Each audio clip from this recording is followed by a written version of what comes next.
grabación.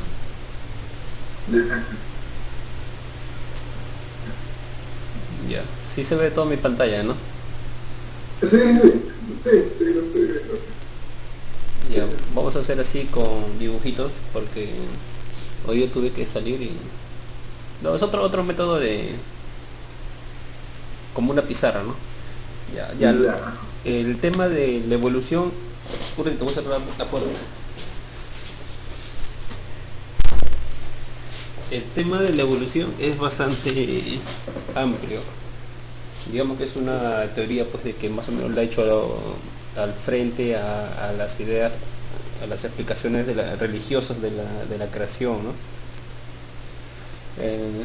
Y se ha mantenido así por años, incluso digamos que entre comillas ha vencido, ¿no? Entonces es una teoría muy ya muy enraizada, ¿no? Ya es karmático ya.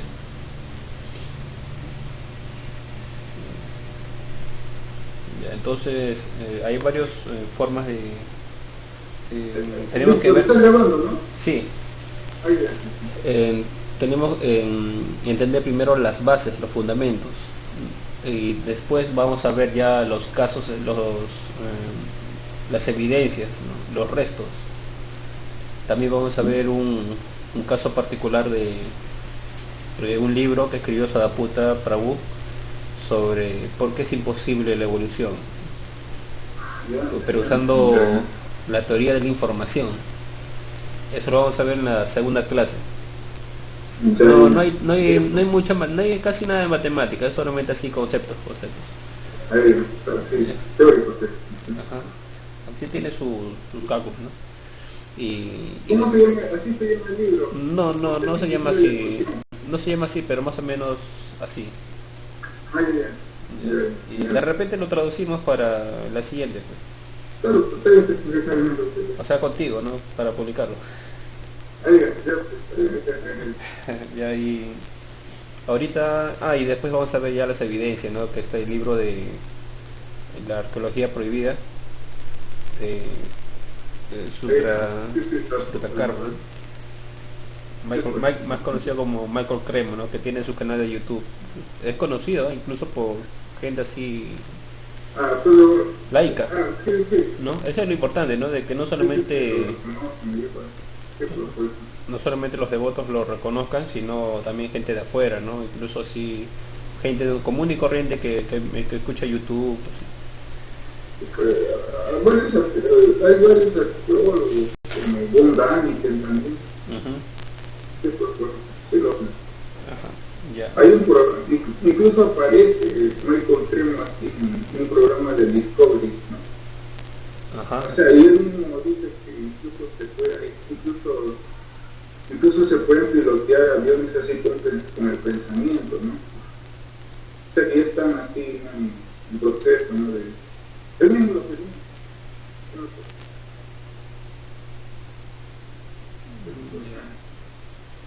A ver, vamos a empezar una pizarra. No, ¿qué se llama? ¿Qué dice acá?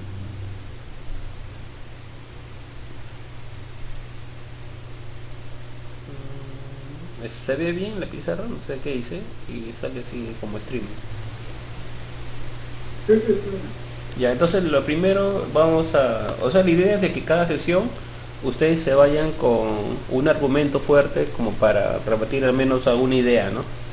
O sea, no en una hora no se va a poder pues destrozar a Darwin, pero al menos podemos cada sesión una idea sólida sobre lo que está mal con esta teoría, ¿no? Entonces en cada sesión vamos a ver algo que está mal con esta teoría.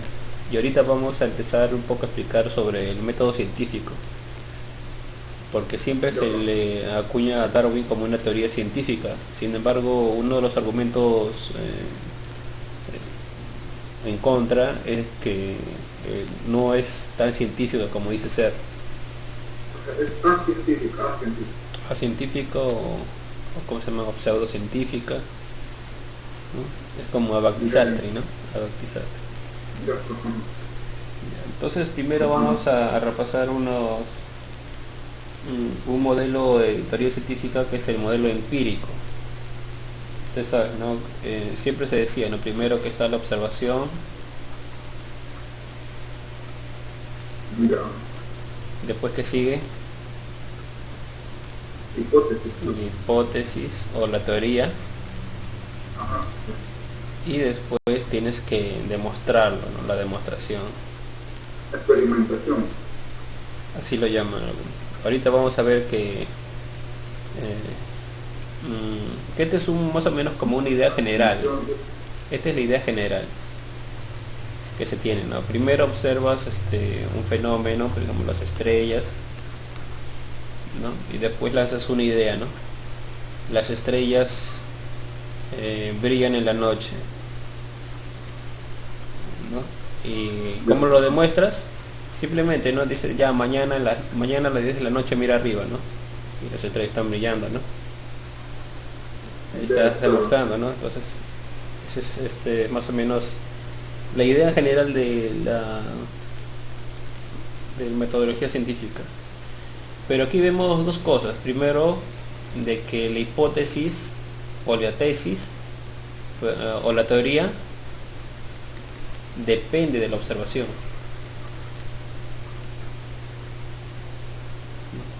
Entonces, esta es la teoría más o menos que se llama la teoría empírica, el empirismo. El empírico significa de imponer, ¿no? Algo así. No, de experiencia. Ah, Empírico, de la experiencia, ¿no? De que primero experimentas y después hablas la teoría. Después parloteas una teoría, ¿no? Entonces, como ves, este modelo es bastante materialista, ¿no? Empírico. Depende, todo recae sobre el peso de la observación, ¿no? Y así a primera línea vemos pues de que la observación puede traer muchos problemas, ¿no? Porque es imperfecta, o sea, observación mediante qué instrumentos, etcétera. Entonces, en teoría, el método científico en general son dos cosas. Primero, observas tú un fenómeno. Un fenómeno no significa un mutante, ¿no? Un fenómeno significa alguna experiencia que tú percibes en el mundo. Y luego y reproducirlo. Esa es ciencia. Producirlo. Entre estas dos hay una etapa, pues, ¿no? De interpretación, o sea, como traducir este fenómeno en tu lenguaje, ¿no? Digamos un lenguaje científico, algo así.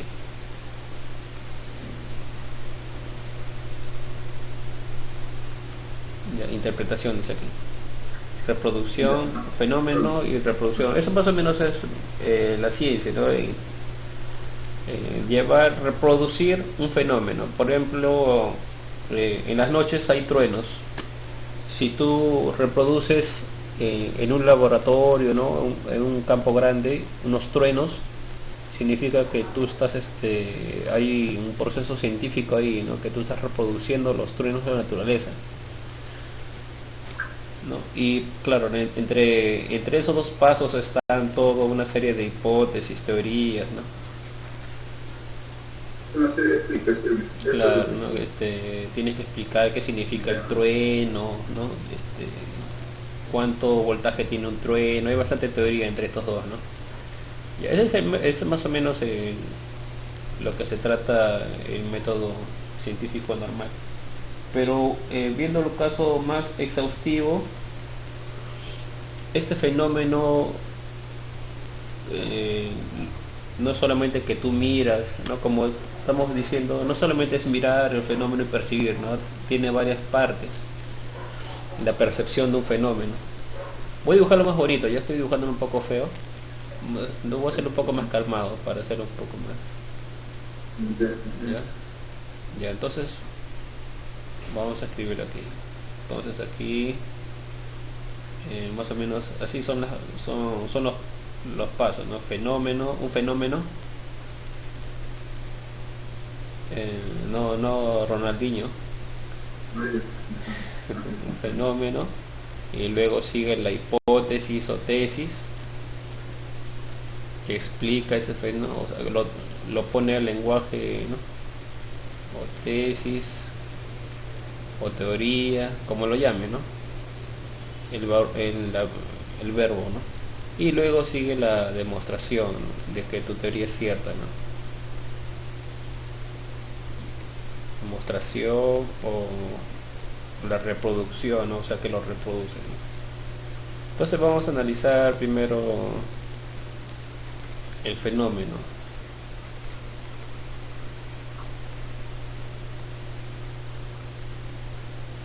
El fenómeno podemos decir que depende de varios pilares para que se llegue a dar.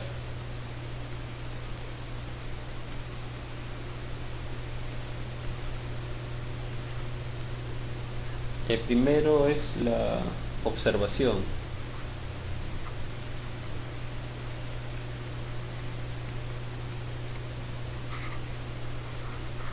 ¿No? Tú observas no solamente con los ojos, ¿no?, sino, por ejemplo, la observación se refiere a observarlo con la nariz, ¿no?, o el sonido, percibir de alguna forma, ¿no?, los sentidos, ¿no?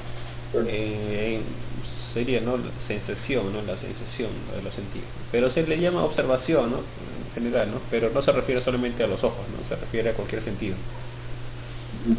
Entonces esta observación significa que tú diriges tu atención hasta cierto punto, a cierto lugar. Por ejemplo, si tú quieres estudiar el sistema solar, no vas a llevar tu telescopio hacia otra galaxia, ¿no?, porque ya te estás desviando mucho, ¿no?, de lo que quieres, ¿no? Es como que si quieres comprar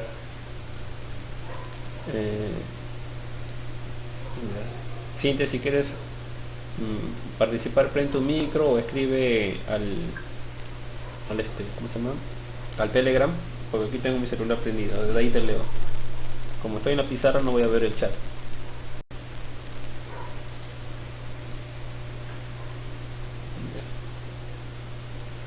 Ya, la observación entonces es como dirigir tu atención a algo, ¿no? Estás definiendo qué parte vas a observar del mundo, estás más o menos como aislando el fenómeno de ciertas cosas que no son tan relevantes. Luego, esos son los pasos, ¿no?, que se siguen. Luego sigue la medición.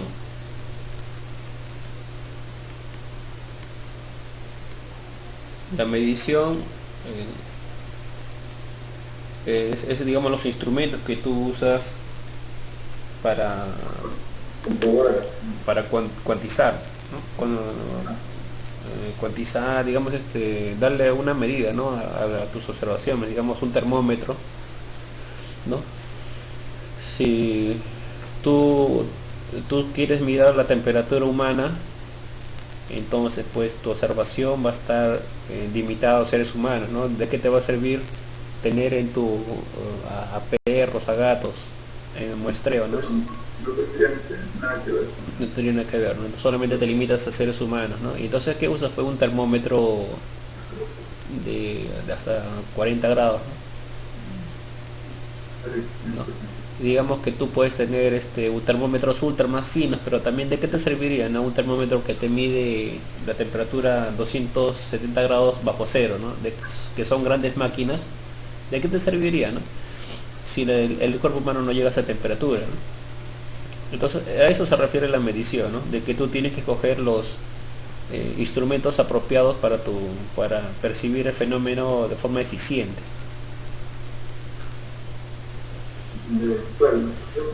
Hay varios instrumentos, ¿no?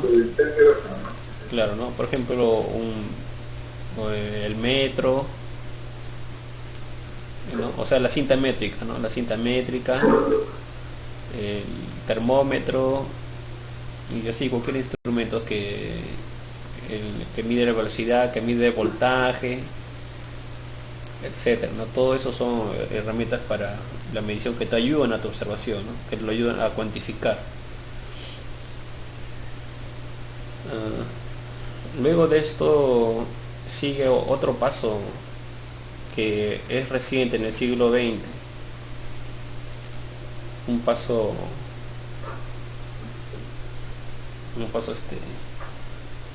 incógnita, que lo vamos a describir al final porque es el más importante.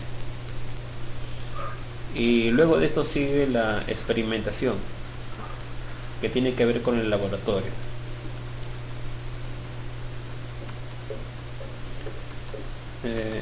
Digamos, para un fenómeno necesitas, para que sea un fenómeno necesita varias condiciones, digamos,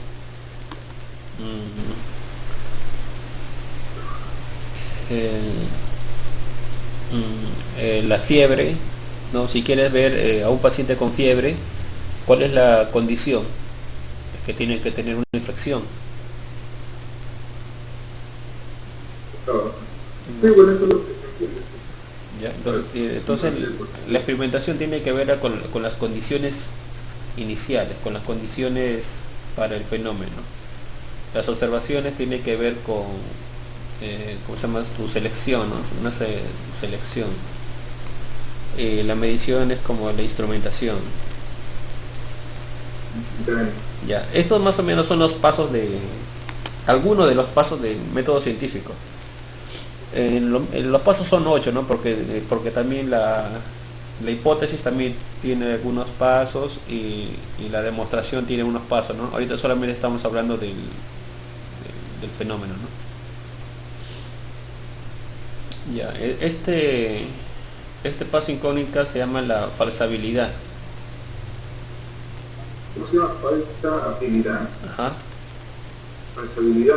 Sí, este es como una de las dos más importantes pilares del método científico. Claro. Esto es una teoría.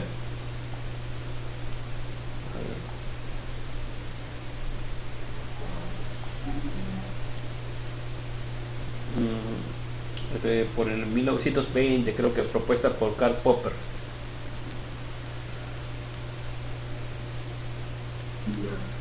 ¿Qué dices científico?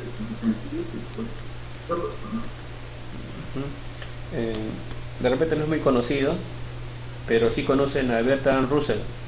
Ya, Bertrand Russell es más o menos como que el mayor defensor del método empírico. Ya, lo que estamos viendo antes, ¿no? De que la idea es primero está la experiencia y después vienen las ideas, ¿no? En cambio Karl Popper destruyó esta idea, prácticamente la destruyó, pero digamos que la gente aún sigue creyendo, ¿no? En mentiras, ¿no? Debido a este concepto, la falsabilidad. La falsabilidad consiste de que hay teorías que encuentras, que dice que generalmente las ideas generalmente las personas tienden a generalizar las cosas. En cambio, si tú encuentras un caso que contradice esa idea, ya tu teoría es falsa. A ver, por ejemplo, tú dices todos, a ver cómo puedo decir, digamos, ¿no? Todos los cuervos son negros. Ya, tú puedes tener esa percepción, ¿no? Todos los cuervos son negros, esa teoría, esa hipótesis, ¿ya? Pero tú encuentras un caso donde hay un cuervo blanco, y entonces ese único caso ya está contradiciendo, claro. Ya simplemente anula tu teoría, ¿no? Lo falsea. Ya, entonces toda hipótesis, entonces Karl Popper decía, ¿no? Toda hipótesis o teoría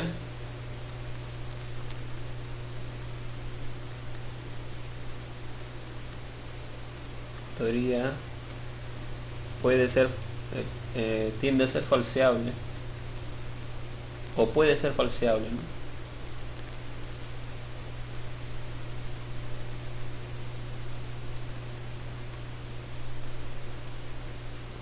Falseable. O sea, si le encuentras a un caso que o solamente uno que la contradice, entonces ya lo estás falseando esa teoría, ¿no? Es como que digas, eh, tal, tal devoto es honesto, pero viene un devotito y dice, no, él me engañó con una moneda de 5 soles, ¿no? Entonces ya falseó esa idea, ¿no?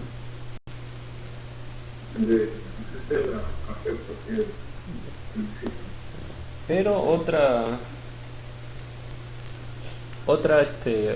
aportación de Karl Popper es de que en el proceso aquí, ¿no?, de percibir el fenómeno, no solamente se trata de, ¿no?, de mirar, medir, ¿no?, y acondicionar las cosas para tu medición, sino de que incluso percibir depende de ciertas teorías anteriores. Entonces aquí son como que tu percepción del fenómeno depende también de ciertas teorías pasadas.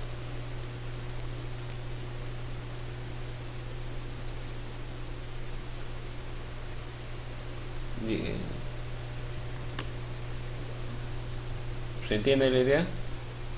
O sea, tú no tienes la cabeza en blanco, ¿no? Siempre tienes tú algún concepto ahí.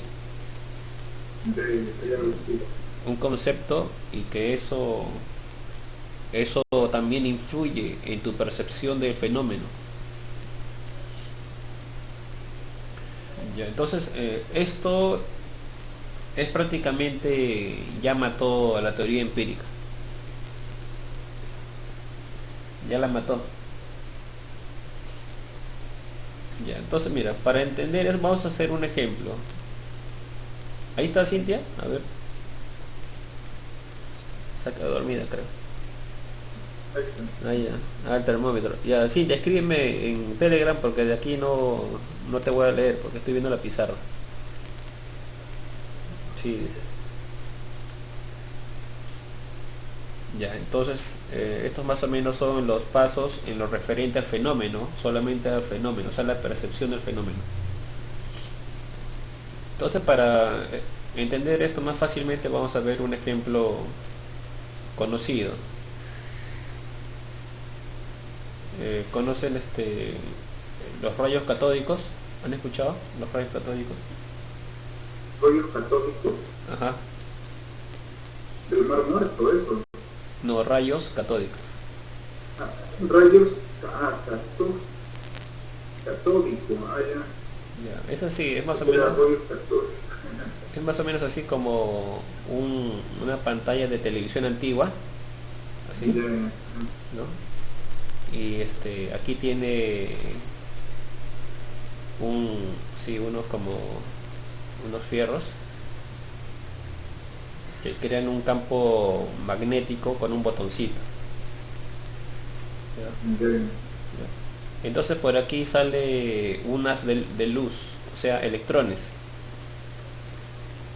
¿Ya? Entonces entonces se perciben aquí, ¿no? Hay una placa aquí y la percibe, ¿no? Los electrones. Se perciben aquí los electrones que están llegando acá, a este punto, en esta placa.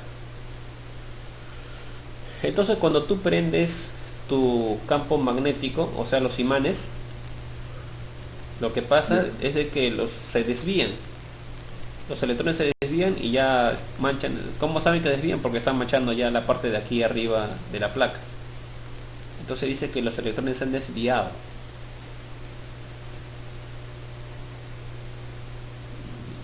Los electrones se han desviado debido al campo magnético, ¿no? Porque si apagas el campo magnético, o sea, los imanes, otra vez, ¿no? Van de frente, ¿no? No, sencillo, ¿no? El experimento, ¿o no? Sí, se puede percibir. Porque simplemente si apagas el campo o los imanes, los electrones van de frente, ¿no? Y cuando lo prendes, se desvían. Se desvían y se desvían, ya se van para arriba y para abajo. Ya, entonces aquí el fenómeno, ¿cuál es? Que los rayos, no, los electrones se desvían, ¿no? O ¿cómo se llama? El rayo, ¿no? El rayo se desvía cuando prendes el campo magnético, o sea, los imanes. A ver, aquí vamos a poner el haz de electrones. El haz de electrones se desvía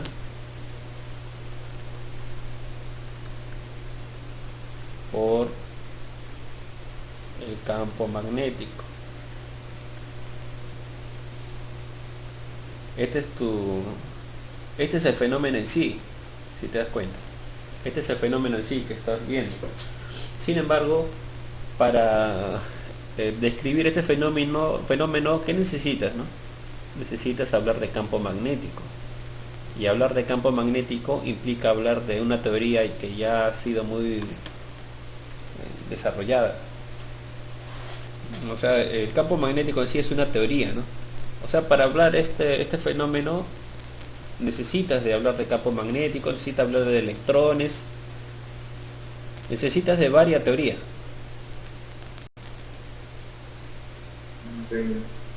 Porque electrones son también hipótesis. Claro, son hipótesis, teorías.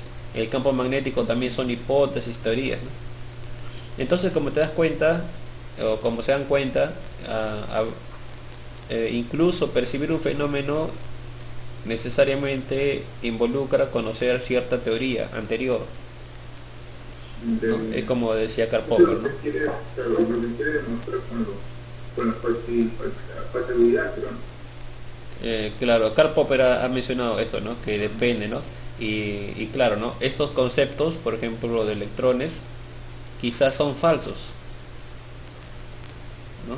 Se puede prestar así. Se puede prestar, entonces son posiblemente falseables, ¿no? Pero en este caso como que no lo han falseado, ¿no? Pero digamos, falsear una idea así bien establecida es como que uno de los retos de la evolución científica, ¿no? O sea, cuando la ciencia hace cambios que demoran unos 200 años, significa que una de estos así principios inamovibles o establecidos lo han falseado. ¿Ya? Eso pasó con Newton y Einstein, ¿no? Einstein falseó las ideas que tenía Newton, que parecían, ¿no? Que ya estaba la verdad establecida, ¿no? El establishment de ideas. Y Einstein pudo ser capaz de falsearlo, ¿no? Hasta encontrar otro que falsee a Einstein, ya pues necesitamos un supergenio, ¿no? Ya. Entonces esto se refiere, ¿no?, a este elemento que ha adicionado al método científico, ¿no?, la falsabilidad. Y esto tiene implicaciones muy notables. Si te das cuenta de que la teoría, que aquí recién solamente estamos hablando del fenómeno, hemos dicho que después del fenómeno, ¿qué sigue? Demostración, ¿no? Recién, ¿no? La hipótesis o la teoría. Teoría, ¿no? Entonces, lo que hizo Karl Popper es decir de que incluso en el fenómeno, aquí tienes teoría, que para percibir el fenómeno necesitas teoría. Entonces esto significa pues que la teoría o la hipótesis está antes del fenómeno o la observación.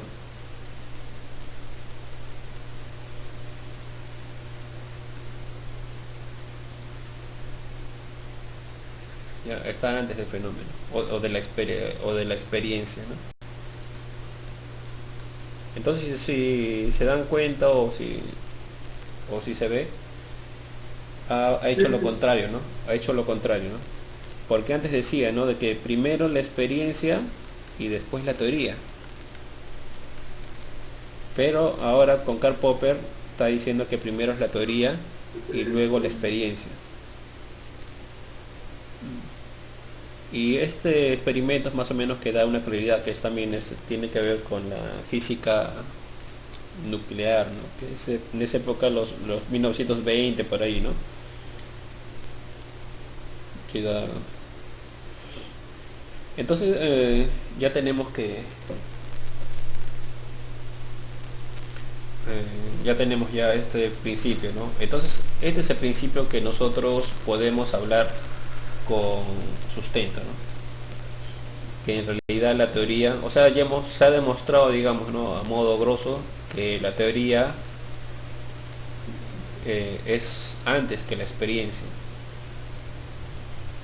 Y esto más o menos tiene que ver también bastante con la filosofía, la metodología científica de los Vedas, ¿no? Porque ellos hablan pues que del Veda es el sustento de toda experiencia, ¿no? O sea, que es la teoría de todo fenómeno, experiencia, los Vedas. Por eso Bhaktisiddhanta Sarasvati mencionaba de que esta teoría empírica, o sea, lo inverso a esto, esta teoría empírica, ¿qué pasó? Esta teoría empírica representaba a, ¿cómo se llama? A Kamsa. Ajá. Así mismo. Ajá. En cambio, esta ya es como que está dando fin, ¿no? Al kamsanismo. No, pero ¿por qué? ¿Por qué dijo así? Es que en demonología estábamos analizando, ¿no? Varios tipos de demonios que representaban, ¿no? Y él representaba al empirismo con Kamsa, ¿no? Porque el empirismo prácticamente te niega la existencia de, o sea, solamente acepta lo que percibes con tus sentidos materiales, ¿no? Y que es perfecto. No era una teoría atea,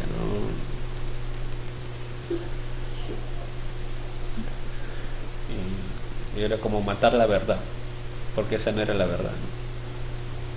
Y como vemos ahí, no era la verdad, ¿no? Como vemos, habíamos sido engañados, porque con más descubrimientos que hubo se dio cuenta, ¿no? De que en realidad la teoría estaba antes de la misma experiencia, no al revés. Sin embargo, es más popular ahora, ¿no? Es más popular que la gente sigue creyendo, ¿no? Ver para creer, ¿no? Cuando debería ser creer para ver, ¿no? Porque eso es lo que se ha demostrado ya. Entonces ya tenemos ya esto como fundamento. Ahorita vamos a ver algo más. Ahora, ¿cómo los científicos hacen sus hipótesis? Digamos los empíricos. ¿Cómo hacen sus hipótesis? Ya tienes los empíricos tenían, ¿no? Experiencia, después teoría, ¿no? Pero ahora tenemos teoría y después la experiencia. Gracias a Karl Popper y a, ¿no? Mucho más. Pero ahora, ¿cómo es el método para hacer deducciones? Como para inferir algo, ¿no? Deducir algo, para crear hipótesis. ¿Cómo crear hipótesis? ¿Cómo crear hipótesis o teorías? El método que usa es el principio de inducción.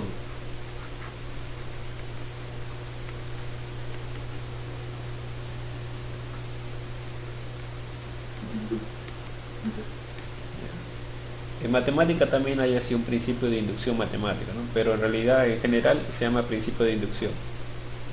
El principio de inducción te dice de que si algo, digamos, 1.000.000, ¿no? 1.000.000 de objetos A tienen la propiedad B, entonces ya todos los A tienen la propiedad B. Es como una generalización, ¿no? Claro. Te dice, ¿no? Si todas un hospital, digamos que un hospital, ahí hay, digamos, al año entran uno, así como se dice, los hospitales del cerebro, Sí, lo tienes. en lo que te abren la cabeza. Ya un neurólogo, ya un hospital, neurólogos, que ellos tienen, digamos, 10.000 pacientes al año, ya que le abren la cabeza, ¿no? Entonces dice, ellos dicen, ¿no? Hay 10.000 personas, que hay 10.000 personas que hemos visto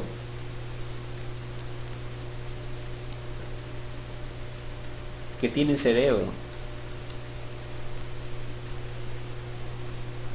Ya. ¿Y cuál es entonces su inducción? ¿Qué cosa deducen? Que, claro, recién te dice como el hospital neurológico El Mogrovejo. Ya. No, dice, hay 10.000 personas que hemos visto que tienen cerebro. Entonces, todas las personas tienen cerebro. Entonces, todos tienen cerebro. Una conclusión. Sí, ajá. Entonces, esa es la forma que tiene la ciencia moderna para hacer conclusiones. Todos tienen cerebro. Esa es la hipótesis. Simplemente depende de una cantidad. Una muestra, pues. Claro, pero tiene que ser grande, ¿no? Sí, claro. 10.000 millones. Entonces dice, tenemos un gran número de personas que tienen cerebro, porque le hemos abierto la cabeza y hemos visto una cosa gris ahí que palpitaba, ya tienes, eso se llama cerebro. Y entonces tienen personas, entonces todas las personas tienen cerebro, ¿no? Porque no van a abrir a todas, a todas las personas para ver si tienen o no cerebro, ¿no? El universo. No van a ver a todos, ¿no? De todos los humanos, ¿no? Porque yo veo a alguien en la calle y yo no sé si tiene cerebro, ¿no? No se puede, pues, ¿no? Simplemente estamos deduciendo, de alguna manera. Ya, entonces, pero esa es la forma en que deduce la ciencia moderna, así, hipótesis, cómo sacan sus teorías, sus ideas, sus hipótesis. Otro ejemplo más que ya mencioné antes del cuervo negro. Cuervo negro. No, pero ¿qué es el cuervo negro? ¿Qué te refieres? ¿No? Dicen, ¿no? Todos los cuervos son negros, esa es su idea. Ahí, Todos los cuervos son negros. Ya, y entonces con su puchito. Entonces, ¿eso por qué dice la gente, no? Porque generalmente han visto pues miles y miles de cuervos negros. Entonces, ¿qué pasa si por ahí encuentras un cuervo blanco con su florcita? ¿Ah? ¿Qué pasa si ocurre con un cuervo blanco? Entonces ya el otro ya dejaría de ser verdad. Ajá. Ya, entonces eso falsea, ¿no? Falsea su idea. Claro, ellos también. Entonces este es el argumento más o menos que tiene las personas, ¿no? Para no engañarse, ¿no? Para más que menos la ciencia moderna tiende a no ver absolutos. O sea, esto esto es como que una declaración absolutista, ¿no? O sea, que absoluto funciona para todos, ¿no? Pero si encuentras un caso que lo niega, lo falsea, entonces ya no es absoluto, ¿no? Sin embargo, esto es lo que usa más o menos la ciencia moderna para el método científico moderno. Incluso para la teoría de la conciencia, lo que se llama el correlato neural, el correlato neural de la conciencia.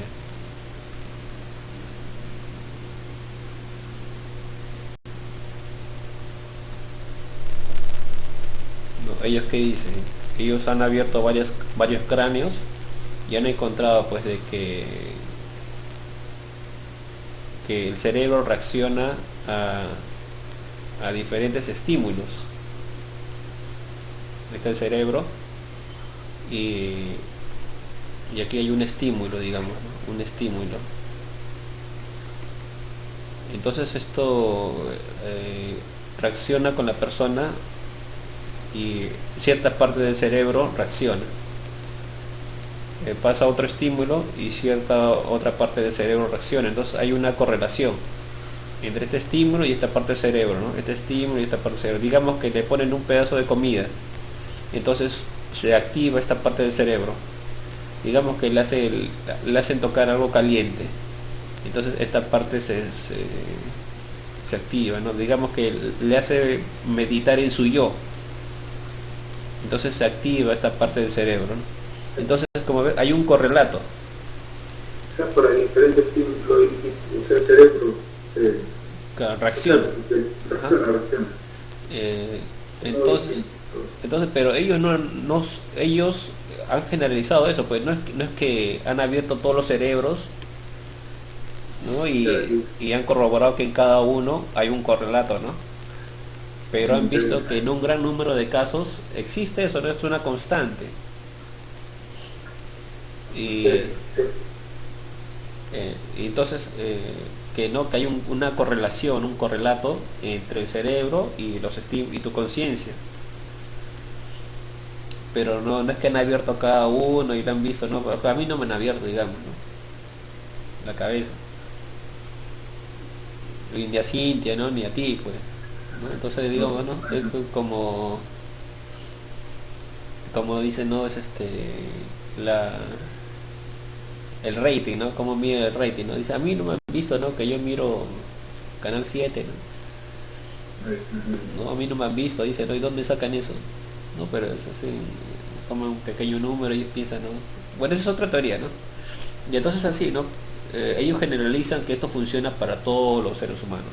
Puede haber el caso de un mutante, ¿no? Que no le funciona esto, ¿no? Que no hay ese correlato, ¿no? Digamos, entonces, pero así funciona la ciencia, ¿no?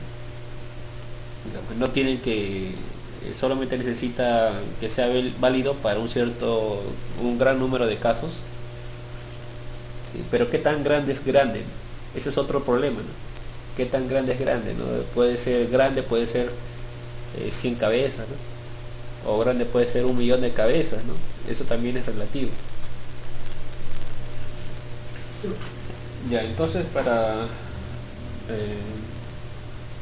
un sustento así más o menos de dónde viene todo esto, más o menos algo de cultura general, este principio, ¿no? de falsear viene de la lógica que se llama modus tollendo tollens. ¿Cómo se llama? Tollendo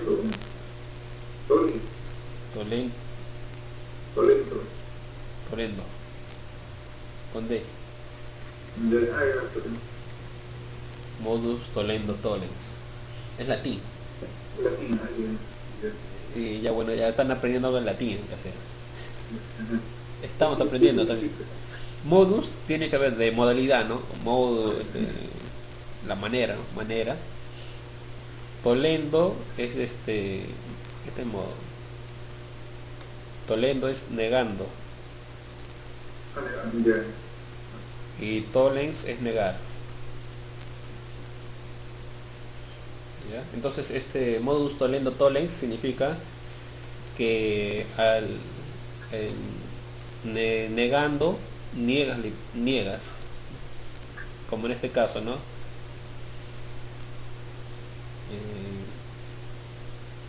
Eh, tú estás negando al decir de que hay un cuervo blanco. ¿Y qué significa eso? Que tú niegas que todos los cuervos son negros.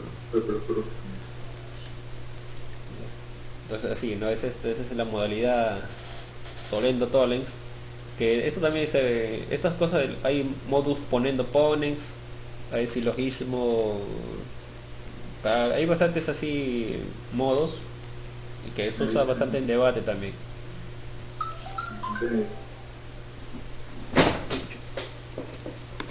A ver si te explico.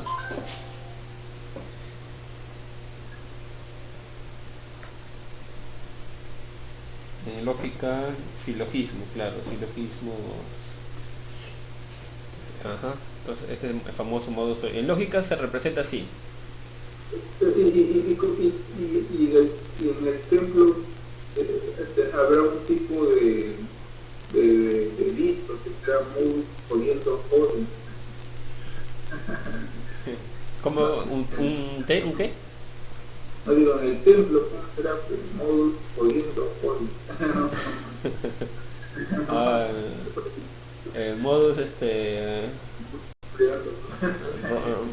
robando Robin. Ya, en lógica, por ejemplo, ¿no? Quieres poner un ejemplo de así de votos, ¿no? Digamos que es digamos, ¿no? El más así picante, ¿no? Que dice no todos son Vaishnavas. Ya, entonces tú dices no, que hay un Vaishnava que es así medio malo, ¿no? Medio ratero, roba, ¿no? Engaña a su maestro, tal cosa, ¿no? Entonces entonces ya estás negando. Entonces estás negando, ¿no? Estás negando eso, ese dicho. Entonces es modus tollendo tollens, ¿no? Porque estás negando y niegas todo, ¿no? Estás aplicando modus tollendo tollens. Y entonces esto de lógica se representa aquí, ¿no? La proposición P, que es más o menos esta, ¿no? Tu premisa, ¿no? Que todos los cuervos son negros. Eso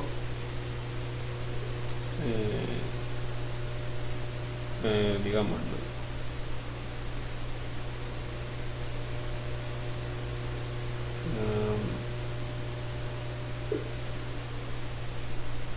A ver cómo puede ser.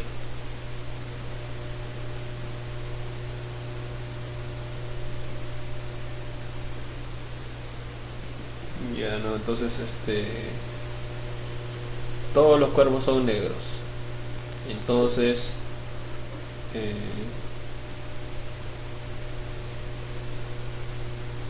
¿cómo podría ser? A ver.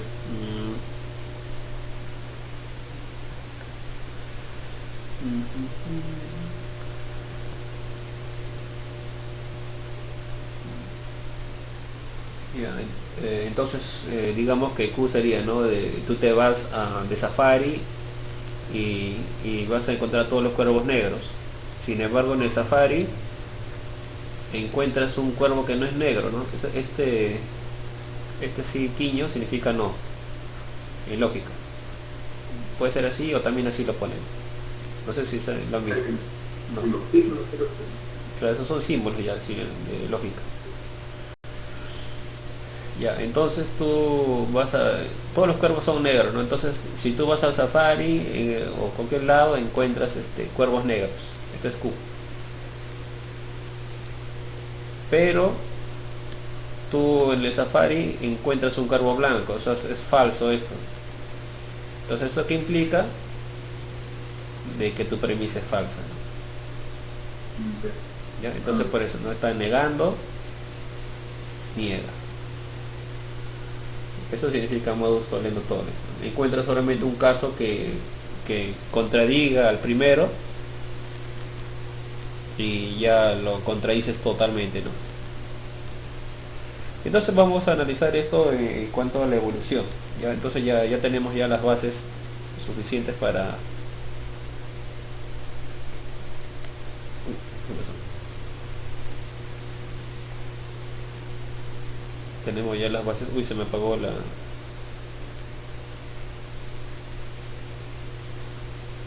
Paint. Justo se me acabó al final. Y entonces vamos a aplicarlo a la teoría de Darwin.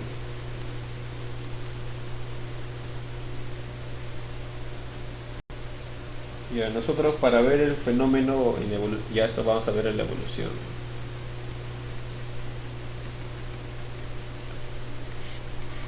Entonces para observar un fenómeno, ¿qué teníamos que hacer? Primero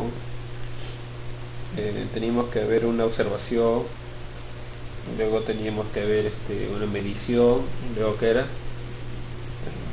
la falseabilización y luego sigue la experimentación. Entonces esos 3 puntos se le tiene que exigir a la teoría de Darwin y sus observaciones. Esto más o menos está mencionado en el libro de David Webb o Jana Daza, La identidad secreta de Darwin, ¿no? Lamentablemente el libro no está con muchas referencias, o sea, no te ponen muchas fuentes. También no está abierto. Lo único accesible fue eso que estaba en la página que te pasé, el único, e incluso en Brinda lo pusieron y pusieron el nombre de su maestro ahí, como que ya también da un poco saber, hace pensar, ¿no?, que de repente también lo han editado, ¿no? Entonces no hay mucho, pero tampoco había mucho material ahí, digamos, impactante, pero sí algún ejemplo, ¿no?, unos ejemplos. Entonces tenemos que exigir esos 4 puntos en la teoría de Darwin. Primero, ¿no?, en cuanto a la observación.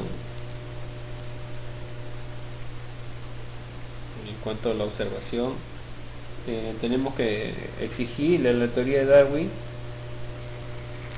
digamos, que nos muestre un ejemplo de una especie A que haya evolucionado a una especie B.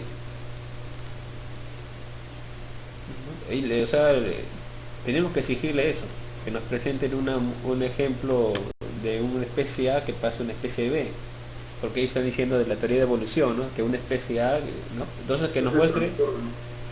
Ajá. Entonces que, perdón, de que una especie se transforme en otra especie. Ajá. Tiene que mostrar así unos fósiles, ¿no?, de que exista, ¿no?, ese curso, ese transcurso, ¿no? Solamente una especie, ¿no? Que no hay los restos de transición. Eso es lo que más o menos tratan de buscar, ¿no?, el link perdido, ¿no? Porque ellos se encuentran, pues, no, un fósil A, un fósil B. Ellos no pueden decir, ¿no?, de que A evolucionó a B, sino tienen que encontrar aquí un intermedio, ¿no? ¿Y eso representaría el eslabón perdido o algo así? El link perdido, ¿no? Eso es lo que están buscando. Esto del link perdido lo vamos a hablar con más detalle en la sesión 3, donde vamos a entrar en el libro de Arqueología Prohibida, donde hay en ese libro sí hay bastante información, evidencia. ¿Ya? Entonces esto no nos da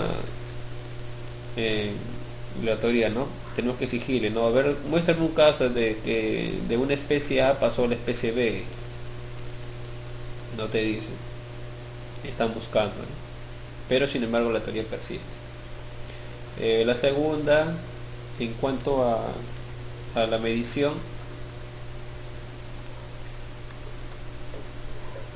tiene que demostrarte varias transiciones de Ya, incluso digamos que esto ya lo pueden lo pueden conseguir, digamos, ya consiguieron su link. Tiene que demostrarte de que transiciones más transiciones para estar seguro, porque mira, porque si tú dices que, digamos que este es el link perdido, ya, L, ya, si tú dices, ¿no?, de que la especie A se pasó al link perdido y después se transformó a B, no es suficiente, ¿no?, porque de repente, digamos, ¿no?, aceptando ese punto, de repente no fue a B, sino a C, ¿no? Entonces por eso tiene que haber más transiciones aquí. Y eso tiene que ver con la medición, ¿no? Porque son los instrumentos que usan los científicos para medir estas escalas de tiempo son el medir la antigüedad de los estratos. ¿Saben qué son los estratos?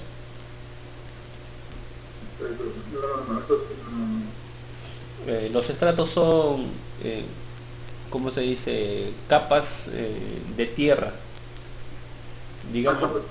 Claro, digamos, o sea, cuando descubren algo, o sea, ven la profundidad, entonces. Claro, la profundidad. Digamos que aquí así estaba la Tierra hace 150 millones de años, así, en este nivel. ¿Ya? Después pasaron 50 millones de años, 50 millones y se formó una capa más de tierra.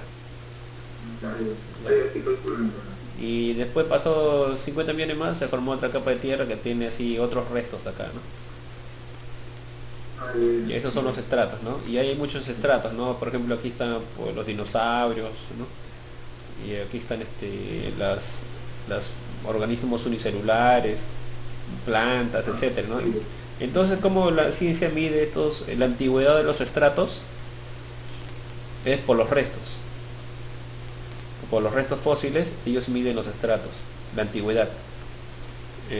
Entonces, ellos han dicho que el estrato más antiguo son donde están los organismos unicelulares, o sea, que tiene una célula.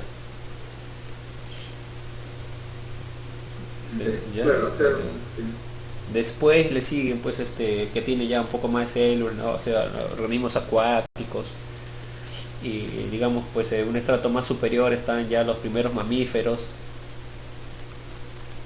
Por eso creo que clasifican la vida, ¿no? La antigüedad de los estratos. La antigüedad de los estratos lo miden de acuerdo al resto fósiles que encuentran. ¿Ya? Digamos que están abriendo el piso y encuentran, digamos, así en profundidad, ¿no?, unos 1 kilómetro, digamos, y encuentra una especie marina así primitiva. Ya, entonces ellos ya saben ya que ese estrato, o sea, por esa zona, por ese estrato, digamos que ese estrato pertenece a 150 millones de años atrás, digamos, un estrato profundo, ¿no? Y así van midiendo. Ellos miden la antigüedad del estrato de acuerdo a los fósiles que encuentran. Entonces, hay técnicas para medir eso, ¿no? Esa es claro, la arqueología mide eso y tiene sus métodos de medición. Entonces se le exigiría a la teoría de evolución de que encuentre más restos en todos los estratos para que sea verdaderamente para salir de dudas. El tercero que hemos visto, la falseabilidad, ¿no? Falsa. Como siempre vamos a dejarlo para el final. El cuarto es la experiencia. Experimentación, sí, claro, disculpe. Experimentación. Después es conclusión y al final proyección. No, solamente esas cuatro. Esas cuatro solamente es para percibir el fenómeno. ¿Ya? Entonces, ¿qué te dice la experimentación? Que tiene, o sea, de nada te sirve saber de que una especie A pasó a una especie B sin saber cómo. ¿Por qué? Porque si no, no la vas a poder reproducir. tienes que saber las condiciones, cómo ha pasado de A a B. Generalmente la teoría de la evolución te dice que fueron por agentes de la naturaleza, digamos, que ha transformado A hacia B. Ellos El dicen, ambiente, claro, el clima, ajá, por que, la capacidad, o sea, por los sobrevivientes, creo que sí. Más que todo ajá, los que sobreviven son los que han sobrevivido esas dice cosas. la ley del más fuerte, algo así. Claro, entonces supuestamente ahorita somos los super evolucionados, ¿no? ¿No? El perrito que come mi mascota es recontra, ha evolucionado, ha soportado climas de 200 grados centígrados. ¿No? Pero ahorita, pero cuando suena un cohete se chilla, ¿no? El hombre ha luchado con dinosaurios, ¿no? Pero ahorita está haciendo TikTok. Entonces dice pues que la naturaleza ha formado a lo que somos, ¿no? Los seres perfectos. Entonces se le debe exigir la teoría de evolución. Se le debe exigir la teoría de evolución también, pues que demuestre cómo ha llegado de ahí, ¿no? ¿Qué fueron esas condiciones, ¿no? ¿Qué mecanismo, o sea, el calor, el frío, qué cosa ha llevado, ¿no? Para que tú en tu laboratorio lo puedes reproducir, ¿no? Puedes reproducir esta temperatura que hubo, este viento, esta ráfaga de vientos que hubo, este clima que hubo, lo puedes reproducir en tu laboratorio porque el método científico te exige la demostración. La demostración, o sea, en tu laboratorio tienes que hacer que la especie A pase la B. Entonces No, eso es... pero dices que eso tiene que ver, pero eso es por millones de años.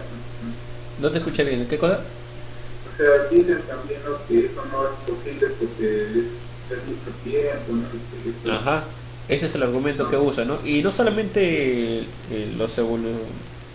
en cuanto a la evolución te exigen eso, hay por ejemplo en historia también no pueden reproducir hechos históricos, ¿no? Y hay varias ciencias, llamadas ciencias, ¿no?, que tienen ciertas licencias en cuanto a eso, ¿no? Entonces eso lo vamos a hablar ahorita, porque creo que, como dice Benjamín, ¿no?, que ahí no se puede reproducir estas cosas, ¿no?, porque están pasando millones de años, ¿no? Un científico pues no va a vivir 1000 años, ¿no? O 1.000.000 de años, ¿no?, para ver una especie que transformarse en otra, ¿no? Entonces sí, ¿no? El método científico da ciertas licencias, ¿no? Por ejemplo, le hace prescindir de ciertos pasos. Digamos que a los evolucionistas ya le dice, ya no importa, no importa, no hagas esta experimentación, no importa, dice. Pero en realidad tampoco pueden proporcionar esto ni esto, ¿no? Entonces ese es el problema, ¿no? No pueden proporcionar nada. Es más o menos como, no sé, ¿no? Nada, no pueden dar nada, ¿no? Es el plano imaginario, ¿no? Así es así, porque es como que se han empecinado para aceptar la teoría, sí como sí, ¿no? En el libro de Arqueología Prohibida se muestra que hay evidencia así palpable para deshacerse de la teoría de Darwin. Sin embargo, es la misma comunidad científica que deja de lado estas evidencias. En todos los casos lo deja de lado, y más o menos al científico que hace esos descubrimientos los traiza, ¿no? O sea, lo dejan así al rincón, ¿no? Apestado.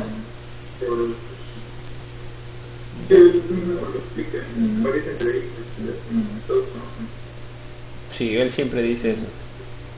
Entonces, como decíamos, ¿no? En cuanto a la falsibilidad tenemos que ver, ¿no?, las teorías en las que se sustenta Darwin, o sea, su teoría de evolución, ¿no? O sea, los cimientos, ¿no? Los cimientos, a ver cómo digo, o sea, ¿en qué teoría se sustenta? ¿En qué teorías se sustenta? Entonces aquí, digamos, ¿no?, tenemos otra forma de atacar, ¿no? Ya no directamente a la teoría de Darwin, sino a las teorías en que se sustenta. Que es, bueno, se sustenta en genética, ¿no? Entonces por ahí va, ¿no? y ya pues, ¿no? Entonces tú falsificas estas teorías, ya falsificas la teoría de Darwin. También se centra mucho la teoría de la evolución en lo que es ¿cómo se llama? La evolución genética, o sea, el adaptamiento del cuerpo a los climas también, ¿no? Hay a la mutación. Ajá, a la mutación, la genética. La teoría se sustenta en la genética, varias ciencias, ¿no? Entonces tenías que ver en qué teoría se sustenta para que tú la puedas falsear. Entonces ya, entonces eso es más o menos que ahorita donde la mayoría está yendo, ¿no? Porque en estas, como vemos, no pasa nada. Entonces ahorita más o menos la discusión va a eso, ¿no? Prácticamente no tocan la teoría, sino a lo anterior. Ya, entonces eso solamente en cuanto de la observación del fenómeno. Falta todavía la hipótesis y la demostración, que es imposible, digamos. Ahora vamos a ver el caso de evolución Toledo-Tollens. ¿Cómo negamos la evolución negando?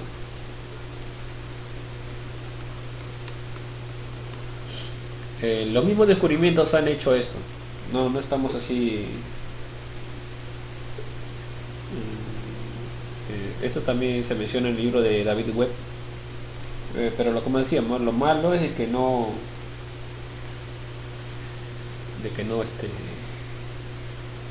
no te dan muchas referencias. Ya digamos que estos son los estratos. Entonces aquí están, digamos, los seres más antiguos, ¿sí? Y aquí está más arriba, están los seres más modernos, digamos, y aquí estamos nosotros, ¿no? ¿Se entiende? Los estratos. Sí. Ya, lo que pasa, eso más o menos es lo que dice la teoría, ¿no? De que en los estratos más antiguos están los seres primitivos, o sea, los fósiles más antiguos, más remotos, ¿no? Y en los estratos superiores, ¿quiénes están? Los fósiles más recientes, ¿no? O sea, más evolucionados, ¿no? Los seres más evolucionados. No, digamos que aquí está un mono encuentran, o sea, un mono antiguo, pequeño, y aquí está un Neandertal, algo así. Ya, más evolucionado, es su teoría, ¿no? Pero ¿qué pasa? Ya, esa es su premisa, la P, ¿no? Que en estratos superiores han encontrado antepasados muy antiguos. Y en los estratos más bajos han encontrado a los descendientes. ¿No? Lo contrario. Cuando deberían los antepasados abajo y descendientes arriba. Entonces esto han encontrado, y en el libro pues de David Webb se menciona, ¿no? De que hay en Francia, en Escocia, en Suecia, ¿no? Pero no menciona qué lugares específicos. Entonces con estos casos síntesis está al revés su teoría. Ajá. Entonces este es unos casos de Toledo-Tollens, ¿no? Porque está negando pues la premisa, ¿no? De que los descendientes los antepasados están en los estratos más bajos y los descendientes en los estratos superiores. Entonces estos ejemplos que han encontrado son los Toledo-Tollens, que ya negaría la teoría, pero sin embargo, como dicen, la gente no sigue, no se deja llevar más por, no sé por qué. Pero ya esto ya, o sea, en lógica ya esto ya simplemente pues elimina la proposición, ¿no? de Darwin. Sin embargo, han encontrado algunas así respuestas, ¿no? Contra este hecho, ¿no? Digamos, dicen que los estratos se deslizan. La proposición es F, dice Cintia. F por Darwin. Ya, y entonces lo que han dicho, ¿no? Que dice que no, que es como decir, ¿no? A ver, que los estratos han deslizado, dice, ¿no? Que digamos que aquí estaba el estrato, aquí está en el estrato, digamos este estrato A y estrato B, que con el tiempo se han deslizado, dice. Sí, estrato A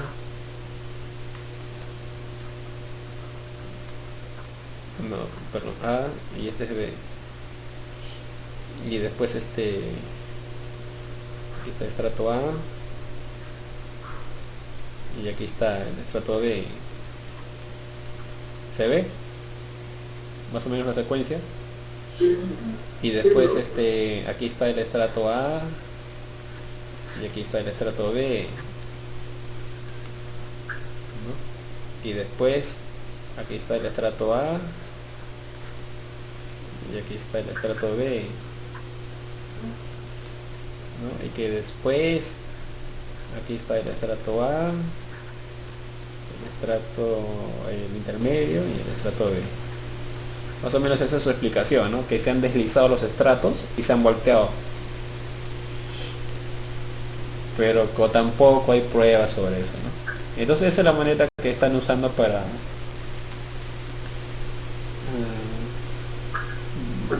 más o menos salirse del embrollo. Luego, bueno, para terminar, vamos a poner simplemente un ejemplo que está en el libro de David Webb. Más o menos es uno de sus argumentos que él tiene para más o menos probar, ¿no?, que la teoría es falsa, la teoría de evolución. Él compara al cuerpo humano con una máquina, un organismo con una máquina, ¿no? ¿No? Entonces él dice, ¿no?, de que uno, digamos que la máquina necesita una fuente de energía. Digamos que al inicio su fuente de energía era gas y después con el tiempo su fuente de energía es electricidad, no, digamos carbón, una máquina ya, digamos carbón, y después le pones perdón, vamos a ver un caso así más cotidiano, ¿no? Digamos que un carro, su fuente de energía pues es un carro, es gasolina, ¿no? Pero después en el tiempo el carro ya pues funciona a gas.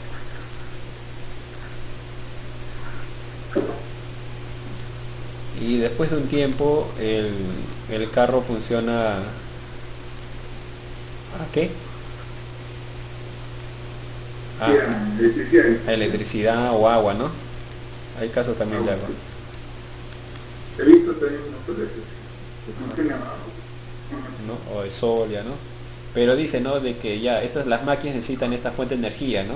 Y que con el tiempo cambian de fuente, pero esto no pasa así, como digamos, instantáneamente por las leyes de la naturaleza, ¿no? Sino que hay un agente que hace los cambios, ¿no? Que por ejemplo va al técnico, al mecánico y le pone su tanque de gas y hace los cambios para que el carro arranque, ¿no? Arranque, funciona a gas, ¿no? Y después hace un cambio que le hace funcionar a electricidad, ¿no? Le hace los cambios. Pero no que eso pasa de forma natural automáticamente un carro, ¿no? Pones un carro y evoluciona de gas a electricidad, de gasolina a electricidad.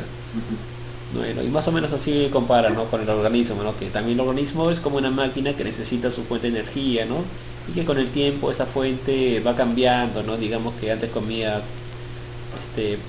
plátanos primitivos, ¿no? Y después está comiendo pues agua, o de repente antes como dicen, ¿no?, los antepasados eran marinos, ¿no? Entonces comían primero fitoplancton y después está comiendo mamíferos, pero esa transición, ese cambio en su aparato digestivo pues no es algo natural, ¿no? Necesita un agente especial, ¿no? Más o menos va por ahí su teoría, ¿no? Otro ejemplo que pone para terminar es, digamos que una máquina tiene adentro de sí ciertos mecanismos particulares que lo definen como una máquina. Por ejemplo, un tractor dentro tiene un mecanismo para que funcione para arar la tierra, ¿no? Digamos, un televisor tiene adentro un mecanismo que lo hace particular. Claro. y para proyectar imágenes, como dice Benjamín, y digamos que el organismo vivo también tiene, ¿no?, ciertos mecanismos adentro que le hacen ejecutar ciertas actividades particulares, pero digamos no vamos a encontrar una materia muerta que ejecute ciertas actividades particulares. Digamos, digamos, la ardilla, por ejemplo, abre un, a ver cómo puede ser, a ver, el perro está o el gato está, digamos, ¿cómo se puede? Algo, un animal que haga un trabajo particular. Ya, el gato está cazando un ratón, ¿no?, o un perro pequeño está cazando un ratón. Ya, para eso fue hecho. Los perros pequeños cazan animales pequeños. Hay unos perros así, ya. Entonces su cuerpo está hecho para ese fin. Está cazando a ese ratón. Pero no vemos, digamos, una piedra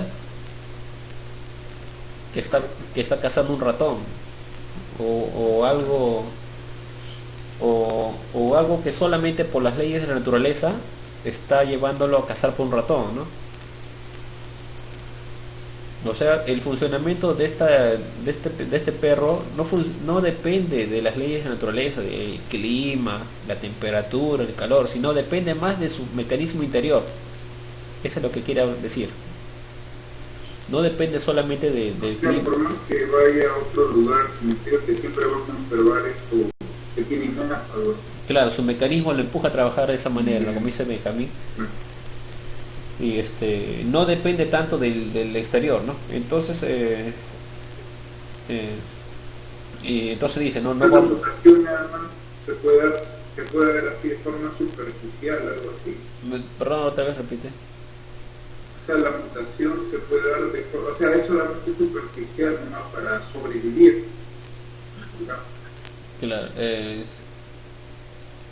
digamos, lo que él quiere decir, Benjamín dice que la mutación lo hace para sobrevivir. Sí, digamos, ¿no?, de que de una manera u otra el perro consiguió este mecanismo interior, y lo que David Webb o Jana Daza quiere decir es de que esto no lo logró solamente gracias a la naturaleza, o sea, a las fuerzas externas como el clima, la temperatura o el paso del tiempo, sino que ¿por qué? Porque nosotros no vemos una piedra que está cumpliendo el papel que hace el perro, ¿no? Si dependiera solamente de la naturaleza externa, entonces veríamos así algo de la nada que se comporte como un perro cazador, pero no vemos eso, ¿no? Entonces así hace la analogía, porque la máquina también tiene, ¿no?, un mecanismo interior que le lleva a hacer, pero no, o sea, no depende de las fuerzas externas, sino de la inteligencia que creó por dentro, ¿no? Entonces su teoría es más creacionista, ¿no? Porque al final él dice, ¿no?, de que hay una energía interna suprema, ¿no?, Dios, ¿no? Más o menos va por ahí su libro, ¿no? No, pero eso es ya nada. Ahora se llama otro nombre, porque ya se inició con Tomó Sannyasa de Siddhar Maharaj, me parece. Sí. Ajá. Pero él, cuando estaba en la actividad del instituto, escribió ese libro, ¿no? Pero como decía, no da suficientemente evidencias, y su teoría, digamos, tampoco ha calado mucho en el ámbito científico. Una teoría reciente que ha calado mucho en el movimiento Vaishnava es una de el IQ de los animales, que un devoto Hare Krishna escribió, y más o menos ha tenido cierto eco en el mundo científico. Pero sin algo de IQ de la naturaleza. El coeficiente. No, pero ¿cómo se llama el devoto? No me acuerdo, Moral y algo así. Y pero lo malo es de que también no está disponible, y eso es como un crimen, ¿no? Porque la comunidad Vaishnava ha abierto sus ojos gracias pues en contra de Darwin gracias pues ¿no? a la lucha Vaishnava, y lo que han recibido información fue gracias a la cultura Vaishnava, y debería ser abierta al público, al menos en cuanto a lo que refiere a la evolución, ¿no? Debería ser distribuirse gratis y estar disponible. Es como que digamos, ¿no? que en la época incaica un inca o un indígena recibió la Biblia y luego para que predique a sus mismos paisanos la Biblia cobra, ¿no? Pero si él no lo recibió gratis, ya lo está lucrando, ¿no? Y eso es como un crimen, ¿no? O sea, es un crimen que su libro no esté disponible, sino que está como $80 y eso, ¿no?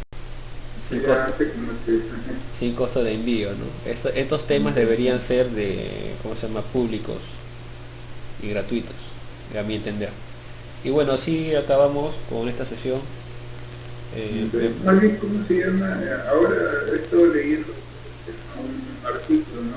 Que se llama, es más que todo de un fraude, ¿no? Que se ha dado en la arqueología, ¿no? Se llama El hombre de Pildo. El hombre de Pildo. Sí, eso vamos a hablarlo en la sesión 3, todos los fraudes, todas las evidencias dejadas de